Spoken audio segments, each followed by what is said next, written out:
"Get your filthy hands off my daughter, or I will make sure you never work in this industry again."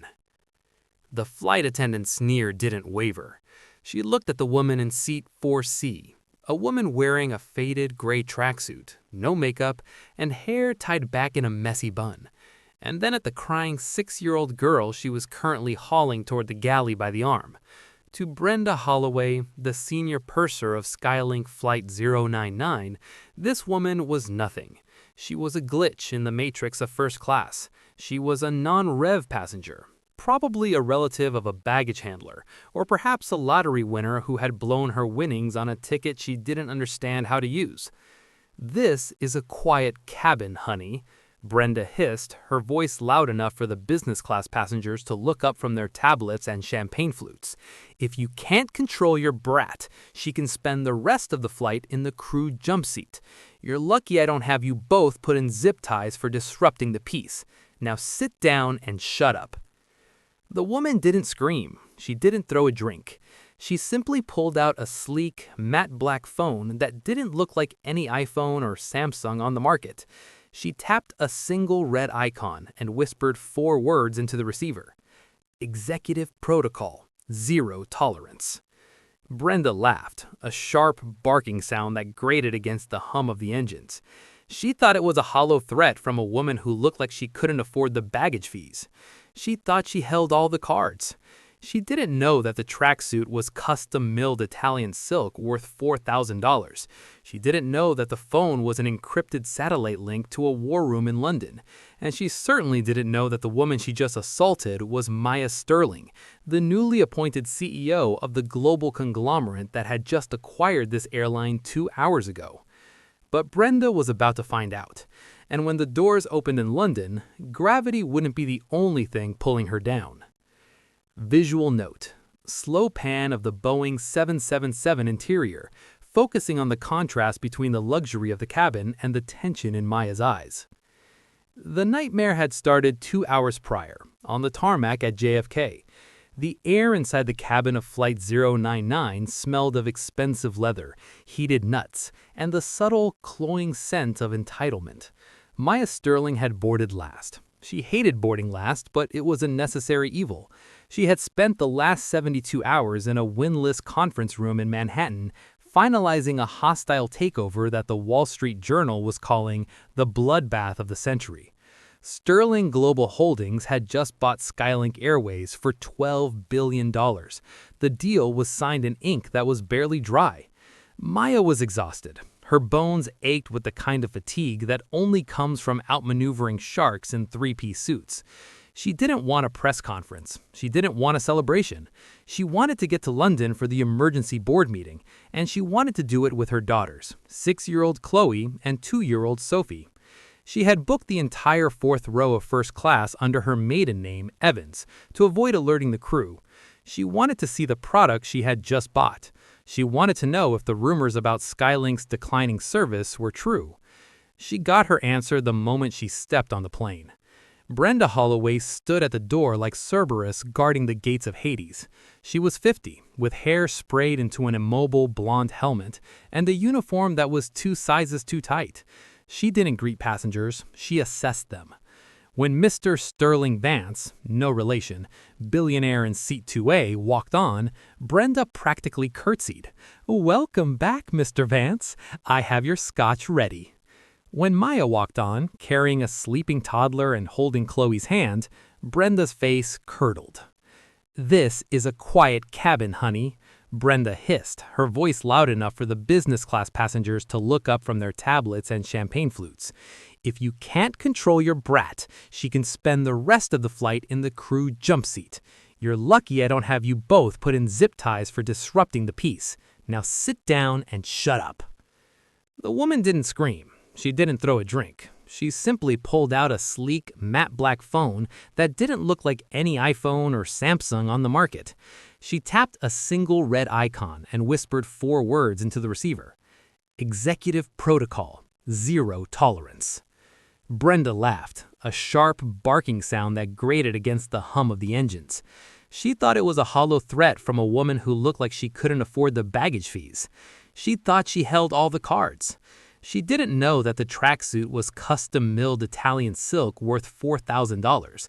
She didn't know that the phone was an encrypted satellite link to a war room in London. And she certainly didn't know that the woman she just assaulted was Maya Sterling, the newly appointed CEO of the global conglomerate that had just acquired this airline 2 hours ago. But Brenda was about to find out. And when the doors opened in London, gravity wouldn't be the only thing pulling her down. Maya bit her tongue. She reached into her bag for Sophie's milk. As she did, Chloe, sensing the tension, tried to help. She reached out to pat her baby sister, but her hand bumped her juice cup. The cup tipped over. Apple juice spilled onto the plush blue carpet. It was an accident, a minor, cleanable accident. But to Brenda, it was a war crime. "You little savage!" Brenda screamed. The entire cabin went silent. Mr. Vance lowered his noise-canceling headphones. Brenda lunged forward. She didn't grab a towel, she grabbed Chloe. She grabbed the 6-year-old by the upper arm, her nails digging into the soft flesh. "That is it. I am not having you ruin my carpet. Get up."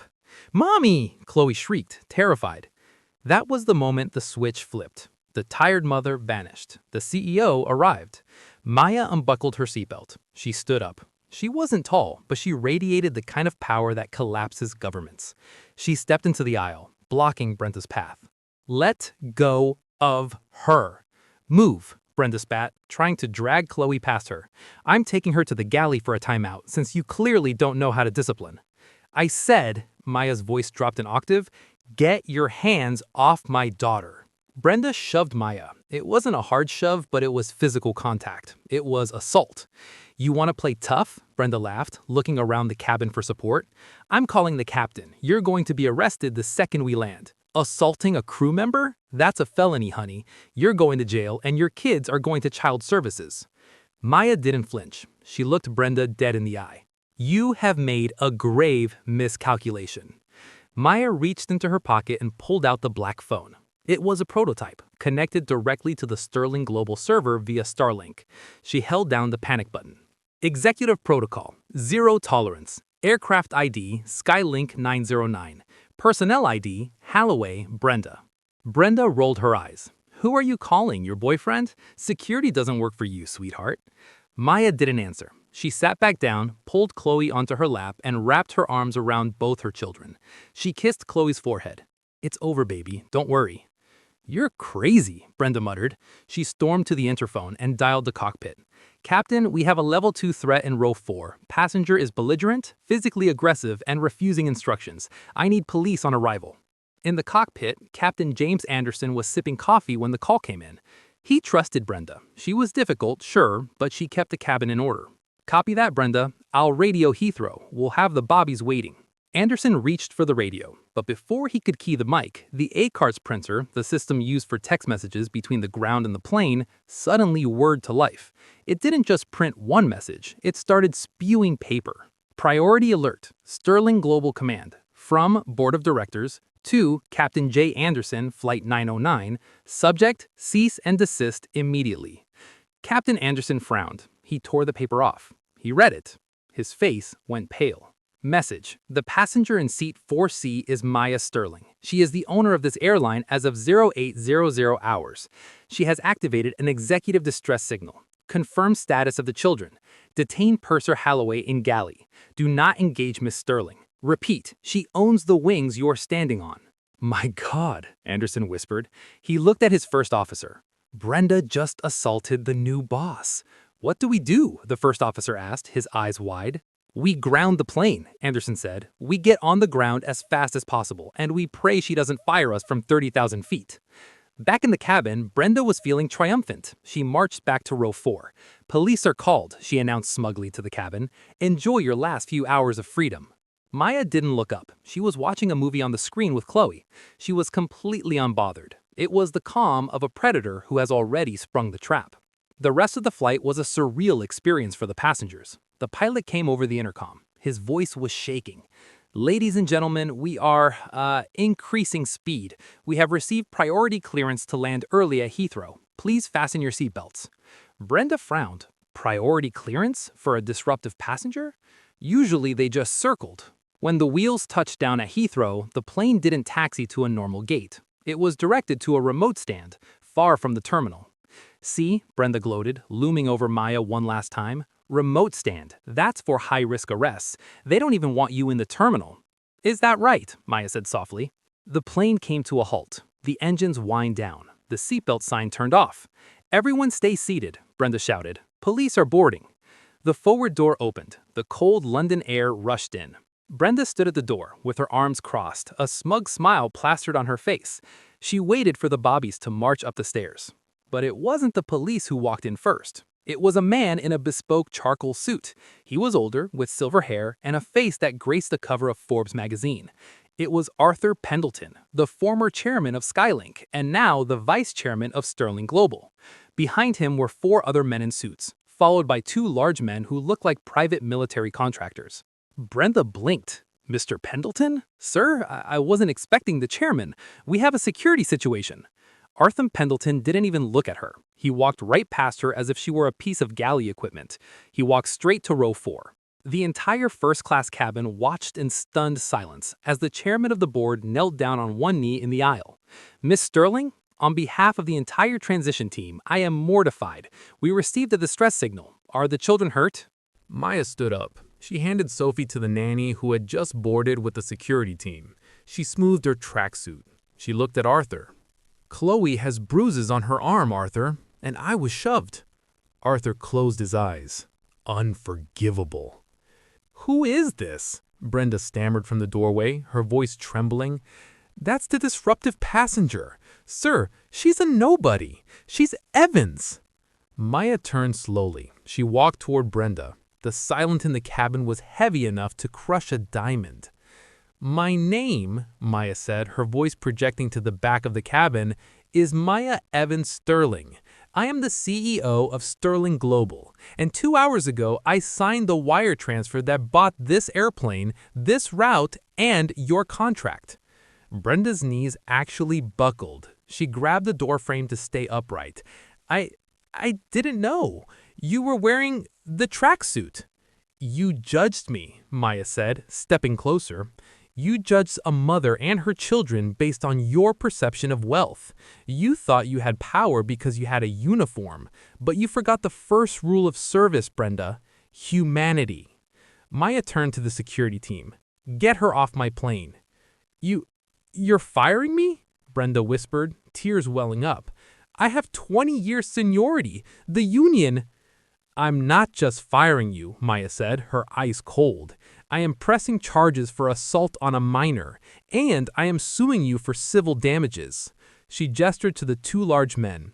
"And Brenda, check your locker. Security's doing a sweep of all crew belongings, because nobody acts this aggressive unless they are hiding something."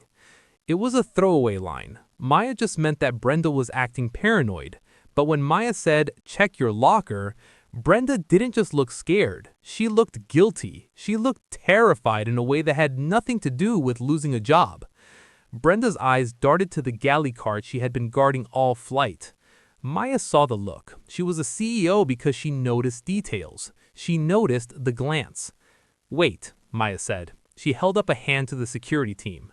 "Don't take her off yet." Maya walked past Brenda into the galley. She looked at the standard metal catering cart. It was locked. "Open it," Maya commanded. It's just duty-free," Brenda stammered, sweat beading on her forehead. "Just perfume and cigarettes." "Open it." Brenda didn't move. Maya looked at Arthur. "Arthur, have security break the lock." "No!" Brenda screamed, lunging for the cart. The security guard intercepted her effortlessly, pinning her arms behind her back. "Easy, ma'am." Another guard used a pry bar to snap the latch of the cart. The metal door swung open. Inside, there were no perfumes. There were no cigarettes. Stacked neatly inside the cart were 12 brick-sized packages wrapped in heavy black plastic, and sitting on top of them was a leather satchel marked with a very specific crest. It wasn't a Skylink crest. It was the crest of Thorn Industries. Maya froze. Thorn Industries was their biggest rival. Julian Thorn was the man who had tried to block the merger. He was the man who had sworn to destroy Sterling Global. Arthur Pendleton gasped. "Is that—" One of the security guards pulled a knife and sliced open one of the black bricks. He didn't find drugs. He found blue velvet pouches. He opened one and tipped it out. Diamonds. Uncut, raw conflict diamonds. Hundreds of them. The cabin fell silent. Maya picked up the satchel. She opened it. Inside wasn't money. It was a tablet, an encrypted tablet. She turned to Brenda, whose face was now the color of ash. You weren't just bullying my daughter because you're mean, were you, Brenda? You were stressed. You were guarding a shipment. You're not a flight attendant. You're a mule. Brenda began to sob. He told me it would be easy. He said nobody checks the crew. Who? Maya demanded. Who told you? Julian, Brenda wept. Julian Thorne. He said if I got the shipment to London, he'd give me enough money to retire. He owns half the board, Miss Sterling. You didn't buy an airline. You bought a crime scene. Maya looked at the diamonds, then at her terrified children being held by the nanny, and finally at Arthur. The exhaustion vanished. The pain in her feet vanished. Maya Sterling smiled. It was a terrifying smile. Arthur, she said, cancel my dinner reservations. Miss Sterling?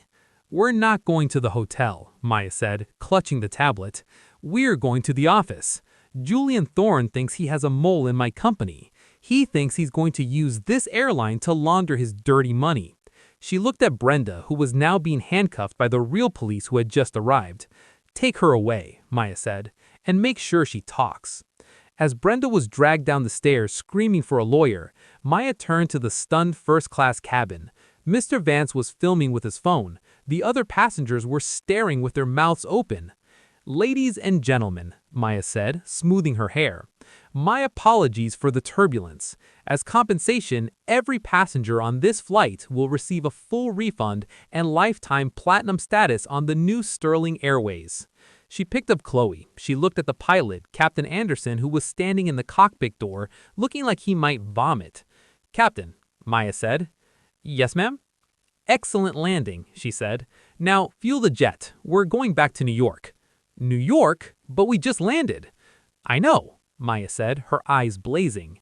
But I need to go crash a board meeting, and I need to deliver a package to Mr. Thorne personally. The war had just begun. The tarmac at Heathrow was a blur of flashing blue lights and rain. From the window of the Sterling Global private car, Maya watched as Brenda Halloway was shoved into the back of a police van. The gatekeeper of first class looked small now, stripped of her authority and her uniform jacket. She was just a criminal who had bet against the wrong mother. But Maya didn't have time for satisfaction. The adrenaline that had sustained her through the confrontation was now crystallizing into cold, hard resolve. She held the leather satchel she had pulled from the galley cart on her lap. It felt heavy, not just with weight, but with implication. Arthur, Maya said, not looking away from the window. How deep does Julian Thorne's influence go in Skylink? Arthur Pendleton, the silver-haired vice chairman, wiped rain from his glasses. He looked aged by the revelation on the plane. We knew he was trying to block the acquisition, Maya. We knew he was bitter. But smuggling? Conflict diamonds? This is RICO territory. This is federal prison. He used my planes, Maya said, her voice low. He used my crew. He turned my airline into a mule service before I even signed the deed. She turned to face him. If this gets out before we control the narrative, Sterling Global stock crashes. We lose everything. The acquisition becomes a poison pill. We should hand the tablet to the authorities immediately, Arthur suggested, reaching for his phone. No, Maya stopped him. Not yet. If we hand it over now, it disappears into an evidence locker for 6 months. Julian has judges in his pocket. He has lawyers who can suppress evidence.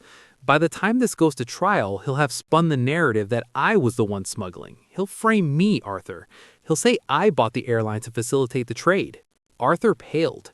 He wouldn't dare. He would. He's desperate. Maya opened the satchel and pulled out the encrypted tablet. It was biolocked. I need to know what's on this before the police do. I need leverage. She tapped the partition window. Driver, change of plans. Take us to the Canary Wharf server farm.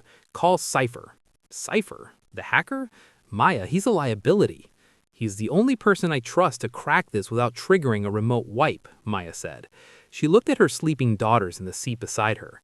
Chloe was clutching Mr. Hops, her arm showing the faint red marks of Brenda's grip. Maya touched the bruise gently.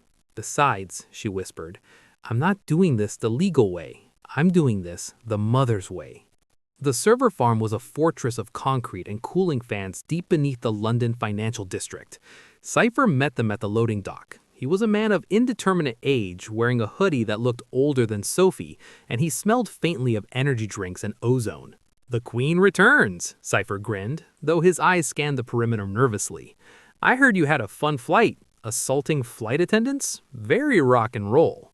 "She assaulted me," Maya said, handing him the tablet, "and we found this, along with 10 kilos of uncut diamonds. Whistles. Heavy." He took the tablet and plugged it into a terrifyingly complex rig of cables and monitors. "Julian Thorne? That guy is a dinosaur. I thought he was just into insider trading." "Apparently, he's diversified," Maya said. "Can you open it?" "Give me 10 minutes." While Cypher worked, Maya paced the cold concrete floor. She changed out of her silk tracksuit into a fresh power suit she kept in her emergency travel bag. She pulled her hair back into a tight, severe ponytail. The tired mother was gone. The CEO was fully armored. "Arthur," Maya said, "get the legal team on a secure line. I want freeze orders drafted for every asset Julian Thorne owns. Houses, boats, shell companies. I want him unable to buy a pack of gum by morning." "We need proof first," Arthur warned. "Got it," Cypher called out. On the main monitor, the tablet's encryption dissolved. Lines of code cascaded down the screen, resolving into folders. Logistics North Atlantic, Payroll Crew B, Asset List Diamond. "Jackpot," Cypher muttered. He clicked on a folder named Payroll Crew B. A list of names appeared, dozens of them. Flight attendants, baggage handlers, customs officers at JFK and Heathrow, and next to each name, a dollar amount. "Brenda wasn't the only one," Maya whispered, reading the list. "He has a network, a whole shadow crew." "Look at the dates," Cypher pointed. "These payments go back 5 years. Skylink wasn't just a failing airline, it was a front, a massive flying money laundering operation." Maya felt sick. She had spent $12 billion on a criminal enterprise. "Wait," Cypher said, his voice changing. "What's this?" He opened the video file. It was grainy, clearly recorded from a hidden camera in a boardroom. The video played. It showed Julian Thorne sitting at the head of a table. He was smoking a cigar, looking smug. Sitting next to him was Marcus Vance, the captain of Flight 909, the man who landed the plane and apologized to her. In the video, Julian was speaking. "The acquisition is perfect cover. When Sterling buys the airline, we switch the smuggling routes to the cargo division. Sterling is too busy looking at the passenger numbers. She won't notice the freight manifests. We use her clean reputation to wash the dirty rocks." Captain Vance nodded in the video. "And if she finds out?" Julian laughed. "Then we crash a plane. A maintenance error. Tragic. Sterling stocked tanks, we buy back for pennies, and we own the whole empire." The video ended. The silence in the server room was absolute. "He was going to kill people," Arthur whispered, horrified. "He was going to crash a plane just to tank the stock." Maya didn't speak. She was thinking about the turbulence. She was thinking about how Captain Vance had grounded the plane so quickly after receiving the message. He wasn't scared of her firing him. He was scared she would find the cargo. He landed to save the shipment, not the passengers. "He's in London," Maya said. "Julian is in London for the board meeting tomorrow morning. He thinks he's going to vote to remove me as CEO for instability following the flight incident. He's going to use Brenda's arrest against me. He's going to say I created a chaotic environment." "He doesn't know we have the tablet," Cypher said. "No," Maya smiled. "He knows Brenda was arrested, but he thinks the police have the tablet. He thinks he has time to wipe the servers remotely before the cops crack it." Maya looked at the time. It was 4 a.m. The board meeting was at 8 a.m. "Cypher," Maya said, "copy everything, then trigger the remote wipe." "What?" Cypher looked at her like she was insane. "If I wipe it, the evidence is gone." "No," Maya smiled. "If you wipe it, Julian thinks the evidence is gone. He thinks he's safe. I want him walking into that boardroom feeling invincible. I want him arrogant. I want him to look me in the eye and lie." "And then?" Arthur asked. "And then," Maya picked up her phone, "I'm going to drop the sky on his head." "Julian Thorne," the lead detective said. You are under arrest for conspiracy to commit murder, smuggling, and racketeering. Julian looked at the police, then at the window. For a second, he looked like he might run, but there was nowhere to go. 50 floors up, no parachute. As the officers cuffed him, Julian spat at Maya. You haven't won. The airline is ruined. The scandal will bankrupt you. Skylink is dead. Maya smiled. You're right. Skylink is dead. The Skylink global headquarters in London was a glass needle piercing the gray sky. The boardroom on the 50th floor offered a panoramic view of the city, but the mood inside was subterranean. 12 board members sat around the mahogany table. At the head sat Julian Thorne. He was a handsome man in a predatory way, wearing a suit that cost more than most people earned in a decade. He checked his watch. 8:05 a.m. She's not coming, Julian announced, his voice smooth and projecting false concern. I heard reports of a mental breakdown on the flight, assaulting crew members, screaming about conspiracies. It's tragic, really. The pressure of the acquisition broke her. We need leadership, a board member named Simon said. Simon was on Julian's payroll. Maya saw his name on the list. We can't have a CEO who gets arrested for air rage. The stock is already wobbling. I move for a vote of no confidence, Julian said. Effective immediately, we remove Maya Sterling as CEO and appoint an interim successor. I humbly offer myself to steer the ship through this storm. Seconded, Simon said. All in favor? Julian asked, raising his hand. 7 hands went up. It was a majority. Excellent, Julian smiled. Motion carried. The tenure of Maya Sterling is over. I will notify the press. The heavy oak doors of the boardroom didn't just open, they slammed against the walls with a thunderous bang. Maya Sterling stood in the doorway. She looked immaculate, not a hair out of place. Her power suit was sharp enough to cut glass. Behind her stood Arthur Pendleton and 2 large security officers. Sorry I'm late, Maya said, walking into the room. I had to take out the trash. Julian's smile faltered, but only for a second. Maya, we were just discussing your situation. The board has voted. You're out. Please leave before security escorts you. Maya pulled out the chair at the opposite end of the table. She sat down. She placed the black tablet on the table. You voted. That's cute. But according to the bylaws, a vote isn't ratified until the minutes are signed, and I don't see a pen. This is over, Maya, Julian said, leaning forward. You assaulted a flight attendant. It's all over the news. You're toxic. Brenda Halloway, Maya said, tapping the tablet. Senior Purser, currently in custody at Scotland Yard. She's singing, Julian. She has a lovely voice. She's telling them all about the duty-free cart. Julian froze. His eyes flicked to the tablet. He had triggered the remote wipe 2 hours ago. He knew the data was gone. He regained his confidence. I don't know what you're talking about. If you have rogue employees smuggling cigarettes, that's a management failure. Your failure. Diamonds, Maya corrected. Conflict diamonds from Sierra Leone. And it wasn't cigarettes. It was a conspiracy to commit mass murder. The room went silent. The neutral board members looked at each other. That is a libelous accusation, Julian stood up, buttoning his jacket. I'm calling my lawyers. Sit down, Julian, Maya said. Her voice wasn't loud, but it had the weight of an anvil. Cipher, play the file. Suddenly, the massive presentation screen behind Julian lit up. It wasn't a spreadsheet, it was the video, the grainy footage of Julian and Captain Vance. We crash a plane, a maintenance error, tragic, Sterling stock tanks. The audio boomed through the room. Julian's face turned the color of old milk. He looked at the screen, then at the board members. Their faces were masks of horror. This is a deep fake, Julian stammered. This is AI. She faked it. Is the bank transfer fake too? Maya asked. She swiped the tablet. The screen changed to a bank statement. Thorne Industries transfer to Vance Marcus. $5 million. Date, yesterday. And this, another swipe, a text message log. Julian, is the package secure?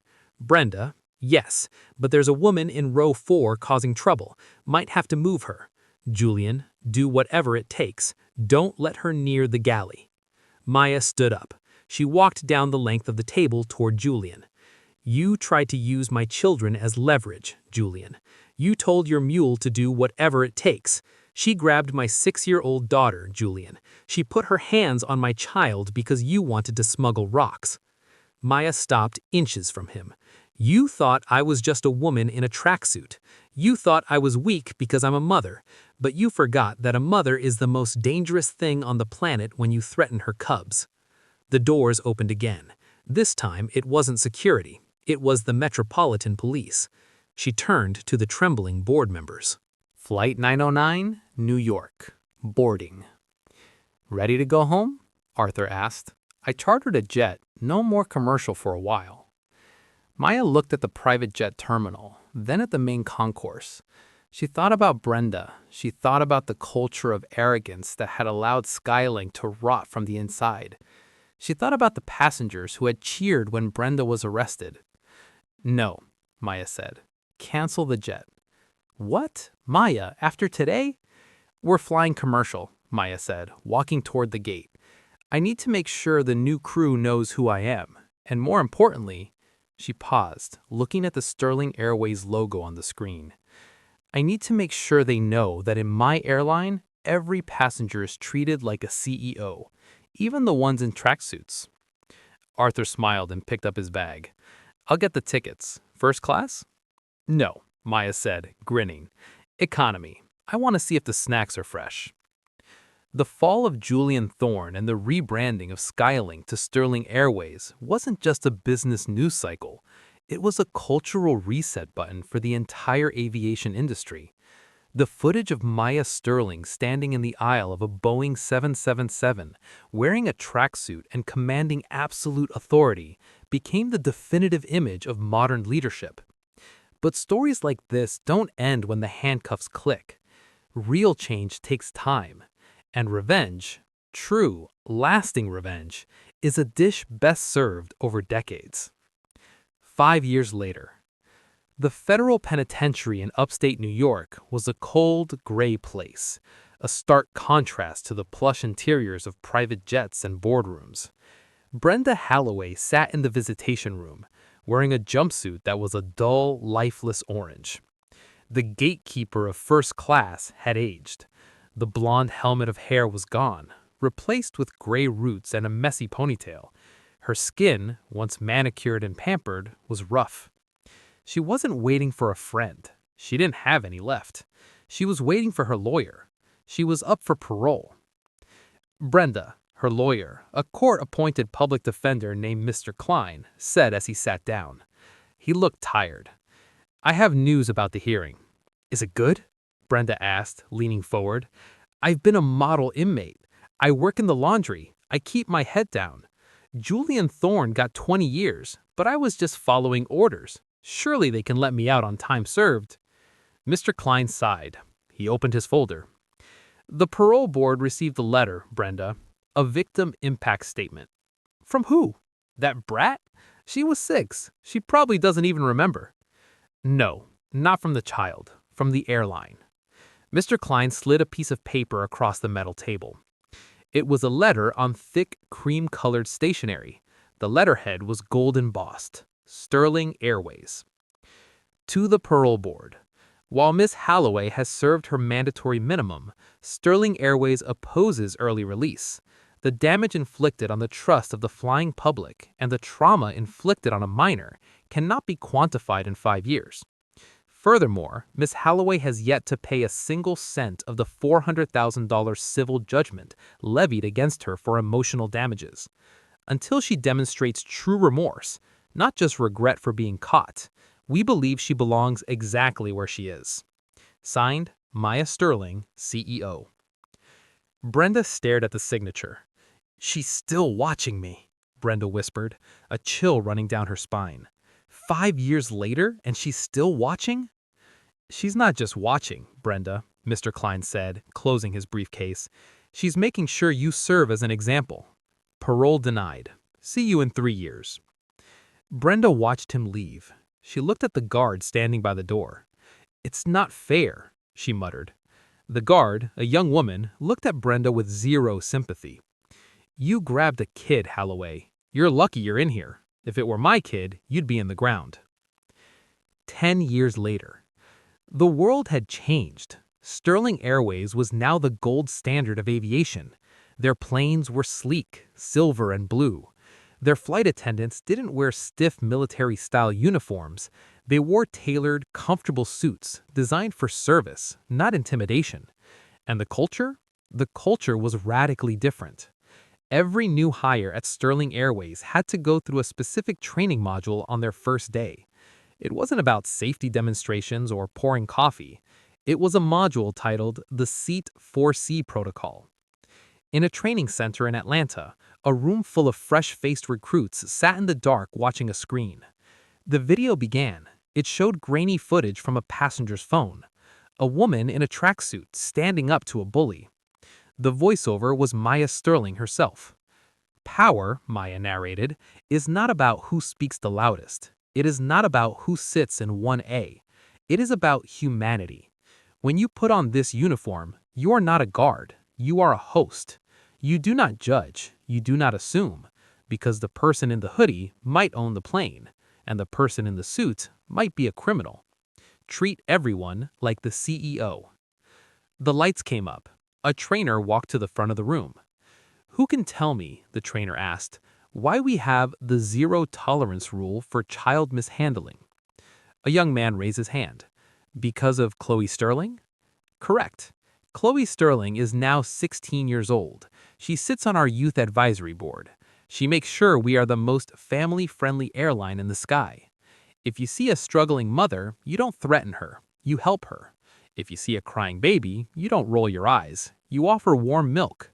Because if you don't, well, you don't want to meet the boss." 15 years later. Maya Sterling stood in her office looking out at the Manhattan skyline. Her hair was silver now, a distinguished mane that commanded respect. She was retiring. It was her last day as CEO. She had built an empire. She had destroyed her enemies. She had raised 2 daughters. The door opened. Chloe walked in. She was 21 now, a graduate of Wharton Business School, sharp, poised, and wearing a familiar-looking tracksuit. "Mom," Chloe smiled, "are you ready?" "I think so. It's strange, leaving." "You're not leaving," Chloe said. "You're becoming chairman. You'll still be bossing us around." "Someone has to," Maya laughed. "Is the car here?" "Yes, but we have one more stop. First." "Where?" "The airport. JFK, Terminal 4. "Why?" "Just come." They drove to JFK. The Sterling Airways terminal was a masterpiece of glass and light, but Chloe didn't take her to the VIP lounge. She took her to gate B12. There was a crowd gathered, employees, pilots, baggage handlers, hundreds of them. And there was a new plane parked at the gate, a brand new flagship supersonic jet, the first of its kind. The nose of the plane was covered by a curtain. "What is this?" Maya asked, looking at the crowd. Arthur Pendleton, now very old and walking with a cane, stepped forward. "A retirement gift, Maya, from the employees, from the people you treated with respect." Arthur pressed a button. The curtain dropped. Painted on the side of the nose in elegant gold script was the name of the plane. The Silent Mother, Spirit of Seat 4C. Maya put her hand to her mouth. Tears, which she had held back for decades, finally fell. "We didn't name it after the CEO," Arthur said softly. "We named it after the woman who stood up in the aisle." Maya looked at the crowd. She saw faces she recognized. Old-timers who had been there during the Skylink days, who remembered the fear and the toxicity of the Julian Thorne era. They were smiling. Some were crying. "Thank you," Maya whispered. "There's one more thing," Chloe said. "We have a passenger for the inaugural flight, someone who needs a ride home." Chloe pointed to the jet bridge. Walking up the ramp was a young woman. She looked nervous. She was wearing a cheap coat and carrying a heavy backpack. She looked exhausted. "Who is she?" Maya asked. "Her name is Sarah," Chloe said. She's a student. She won a scholarship to Oxford, but she couldn't afford the flight. She was going to give up the scholarship. Maya looked at Sarah. She saw herself. She saw the exhaustion. She saw the potential. So Chloe continued, I used the executive protocol. I upgraded her. To where? Maya asked. Chloe smiled. Seat 4C. Maya walked over to Sarah. The young girl looked terrified to be surrounded by so many important people. Hi, Sarah stammered. I don't know why I'm here. They said I have a ticket. Maya took Sarah's hand. You do. You have a ticket to the rest of your life. Maya reached into her pocket. She pulled out a small pin, her CEO wings. She pinned them onto Sarah's cheap coat. Listen to me, Maya said, looking deep into the girl's eyes. When you get on that plane, people might look at your backpack, they might look at your coat, they might judge you. Sarah looked down. I know, they usually do.